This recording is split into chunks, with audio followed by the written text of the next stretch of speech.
Good morning and welcome to both those who have joined us in person here in Calgary and those who are joining us virtually via Facebook Live. My name is Gil McGowan and I have the great honor of serving as the elected president of the Alberta Federation of Labour. The AFL is our province's oldest and largest worker advocacy group. We represent more than 170,000 Albertans who live and work in literally every community across the province in both the public and private sectors. I'm here today to officially launch an ambitious pre-election initiative that we're calling the Workers Demand Better campaign. Barring a big surprise in the by-election in Medicine Hat tonight, all the key players will be in place for a provincial election next spring. We at the Alberta Federation of Labour want this election to be fought on issues that matter to workers, not on issues selected by politicians for their narrow political purposes. Why should the next election focus on worker issues? Because workers matter. Workers provide the skills and labor that keep the wheels of our economy turning. Workers pay the taxes and provide the labor that keep our public services strong. Workers, through their spending and consumption, are responsible for 60% of our province's economic activity, and workers, as citizens, neighbors, and volunteers, are the ones who knit our communities together and allow them to thrive. If the next election isn't about workers, what is it really about? The Workers Demand Better campaign aims to force all of our political parties to stop talking endlessly about fights with Ottawa and the grievances of fringe extremists and instead focus on issues that really matter to Alberta workers. The list of worker priorities that will be championed by the campaign will include jobs and the economy, especially in the context of the unfolding global energy transition, inflation and the cost of living, especially the urgent need to bring down prices for fuel, groceries and utilities, quality public services, including the need to address the staffing crisis in both healthcare and education, worker rights, including the freedom to join unions, bargain collectively, and strike if necessary, and workplace health and safety, especially in the context of COVID. We think it's time for workers in Alberta to get a better deal. It's time for workers to be heard and to be listened to. With this campaign, we're putting Alberta politicians on notice. We're done waiting and hoping, and we're going to start demanding. Specifically, with this campaign, we're demanding a real plan for good jobs in a changing economy. We're demanding workplace rights and high-quality, reliable public services. We're demanding that the government address the crisis of understaffing in our healthcare system. We're demanding fair wages that keep up with the cost of living. We're demanding real action to stop price gouging by corporations with record profits. And we're demanding that our leaders take the health and safety of workers seriously for a change, including in the context of the pandemic. We're not going to be quiet or allow politicians to pat us on the head and push us into the corner. We're not going to allow them to set an agenda for discussion in this election that bears no resemblance to what ordinary working Albertans are actually thinking and talking about. This election has to be about workers and their needs, not politicians and their agendas or their spin. In order to achieve our objective of putting workers and worker issues at the center of the upcoming provincial election campaign, the Workers Demand Better campaign will include digital radio ads, digital ads, and TV ads. There's also a campaign website, which you can find at www.workersdemandbetter.ca. And we've already started implementing a plan for extensive on-the-ground mobilization of workers and supporters. At this point, I'd like to share with you some of our initial television and radio ads. We'll also show you some of our digital ads and introduce you to our website and the sign-up page for our community action team. So we'll just queue up both the TV and radio ads, and then I'll come back and chat a little bit more. Alberta, home to the Rocky Mountains, Big Sky prairies, and our greatest natural resource, Kevin. Me? Well, not just you. It's Maria, too. That's me. Alberta's greatest natural resource is our workers. And getting our economy back on track means respecting and supporting hard-working Albertans. This election, demand better. Demand what? Better.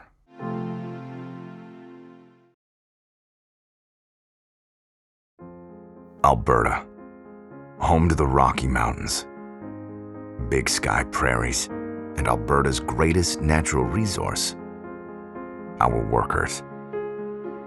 We've been blessed with many resources, but it's hard-working Albertans that built this province. That's why getting our economy back on track means respecting and supporting workers. This election, demand better at workersdemandbetter.ca. Okay, well, I hope you liked both the initial television ad and the radio ad, but we have more.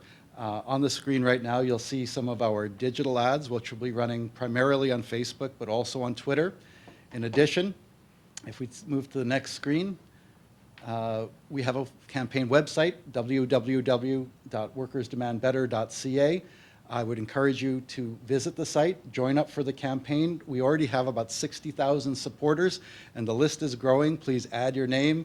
And then finally, I just want to highlight one section of the website where it gives you an opportunity to sign up what we're calling our community action teams, so that we can actually mobilize workers in this campaign. So what I'm showing you today is just the beginning. There will be more ads, and they're going to get spicier, edgier, and more pointed.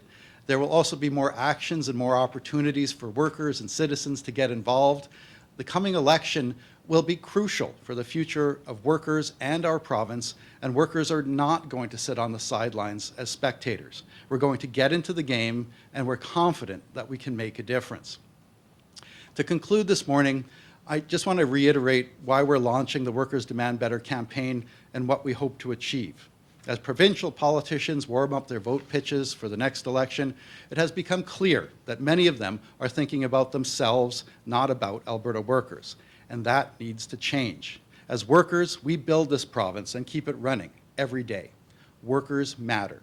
Alberta workers are tired of politicians who take us for granted. We're tired of politicians who try to manipulate us. We're tired of politicians who feed us a toxic brew of lies and half-truths and angry rhetoric to divide and distract us.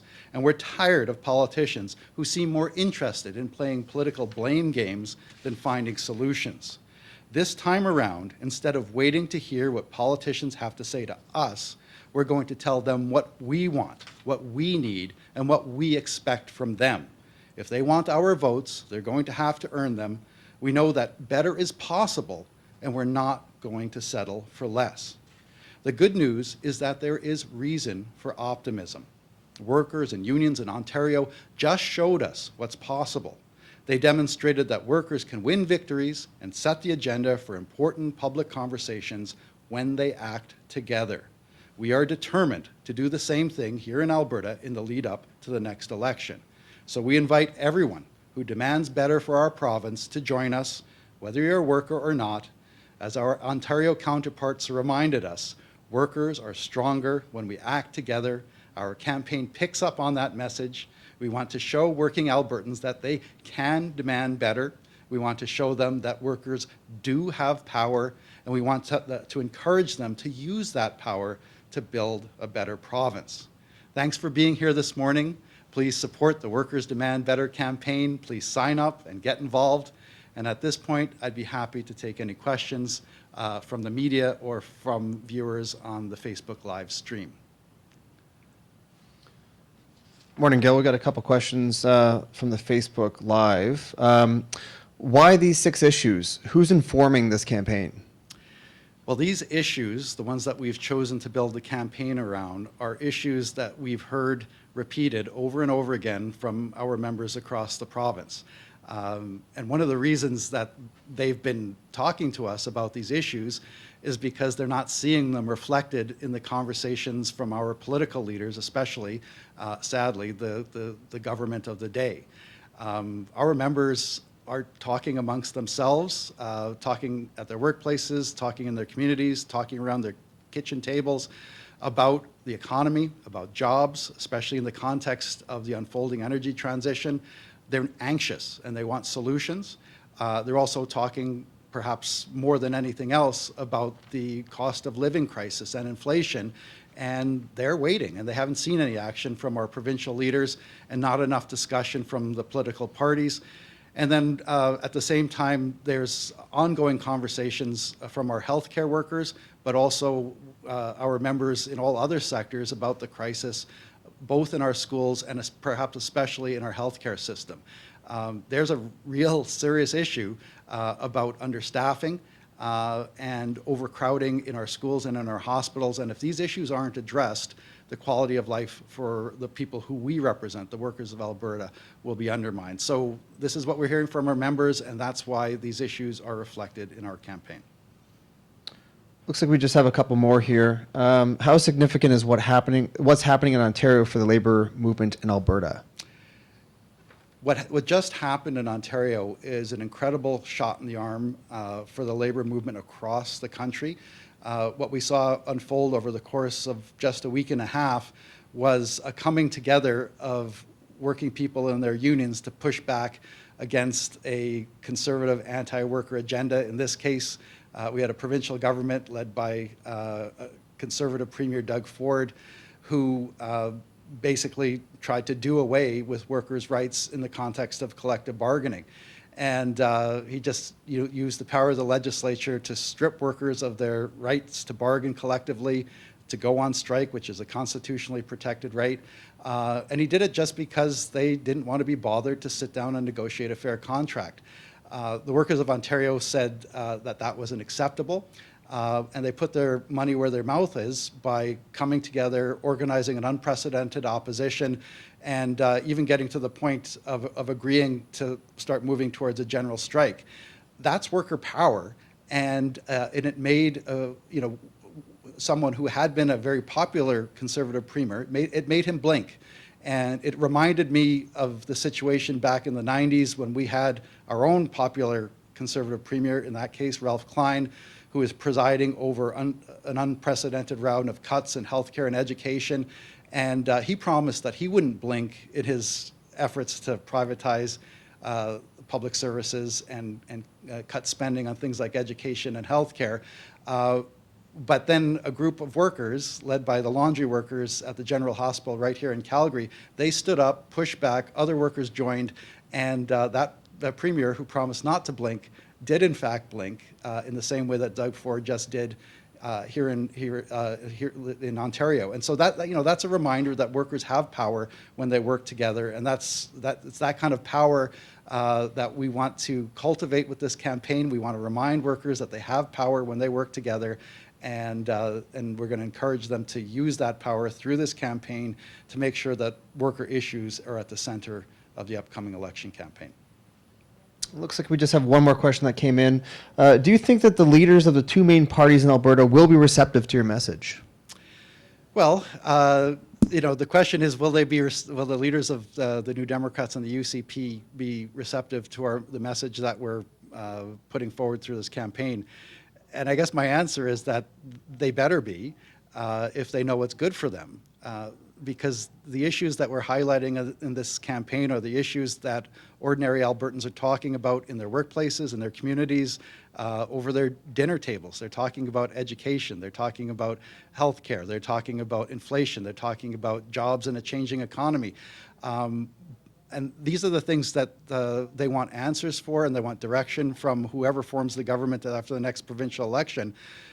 But instead of hearing these issues reflected back to these workers who are, at the end of the day, voters, we're hearing a bunch of other issues that are not reflective of the real concerns of Alberta workers. So instead of the issues that we're identifying in this campaign, we're hearing talk about sovereignty and a Sovereignty Act. We're talking about the concerns of a small, angry group of, frankly, extremists who have grievances.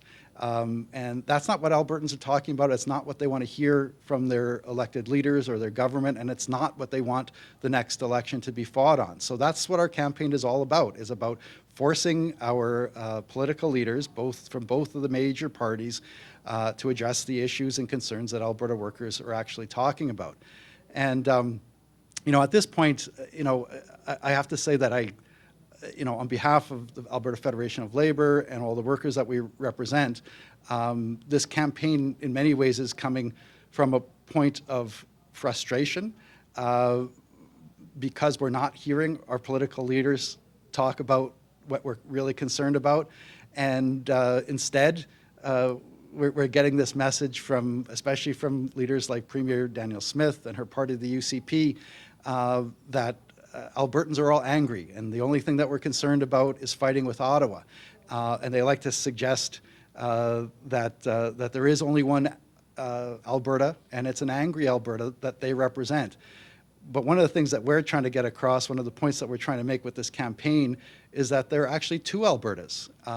There's one that is saying be angry.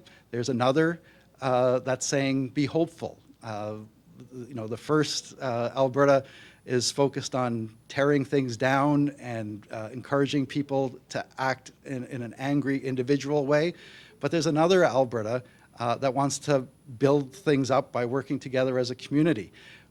Through our campaign, we want to make the point that there is another Alberta, and that other Alberta needs to be heard. And the final thing I'll say today is that Danielle Smith and I are both elected leaders, but the difference is that she was sent here by angry anti-vaxxers and shadowy wealthy folks who want to turn our province into some version of MAGA America.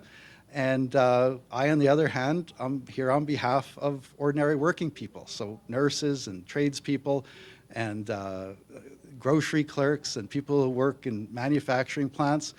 These are ordinary Albertans who just want to make a good life for themselves and their families. And unfortunately, those ordinary Albertans, who I think are representative of the people listening today, and the majority of Albertans, they're not being heard by our political leaders. And that's the whole point of our campaign. We are going to not just ask, we're going to demand that the next election campaign not ignore this other Alberta, which I would argue is the majority. We're going to argue that through our campaign that there is a hopeful agenda that is more representative of ordinary Albertans, and it's that agenda, a worker-focused agenda, that should be the focus of the upcoming provincial election campaign. So I'll just conclude today by thanking everyone here in Calgary and on the Facebook live stream for joining us, and encourage you to support our campaign and join that campaign by visiting the website at www.workersdemandbetter.ca. Sign up for the campaign, and please sign up for our community action teams. Together, we can make a difference. Thanks for joining us.